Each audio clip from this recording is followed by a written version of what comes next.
Сәлем достар, менің каналыма қош келдіңіздер. Бүгін сіздермен талқылайтын тақырып бұл өз аффирмацияларыңызды құрудың 5 жолын айтатын боламын. Яғни бұл аффирмация дегеніміз сіздің өз мақсатыңызға, өз арманыңызға жетуде көмектесетін ең негізгі тамаша құрал деп айтуға да болады.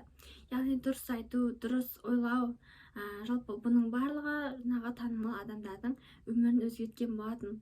Яғни сіз өзіңіздің мышлениеңізбен жұмыс жасау арқылы сіз өз өміріңізді де өзгерте аласыз.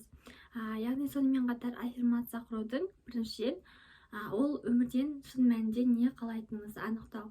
Яғни ол жаңағы денсаулыққа немесе жаңағы қарым-қатынас, қаржы, рухани жағынан да байланысты болуы мүмкін.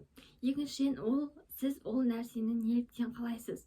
Ол жаңағы мысалы арманыңыз орындалғаннан кейін сіз одан қандай нәтиже аласыз? Сол туралы ойлануыңыз керек.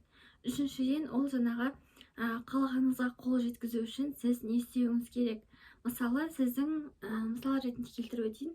Мысалы сіздің бір мақсатыңыз ол арықтау болса, сіз күніне таңертең жүгіріп және 20 минуттай жаттығумен айналысуыңыз керек. Мысалы сол сияқты мен де таңертең жүгіріп 20 минутмен жаттығу жасаумен айналысуым керек десеңіз, сіз ол нәрсені күнде қайталау арқылы, күнде соны жасау арқылы өз аффирмацияңызды жасайтын боласыз. Яғни сонымен қатар бұл аффирмацияларды автоматты түрде емес, тек эмоциямен қайталап отыру керек.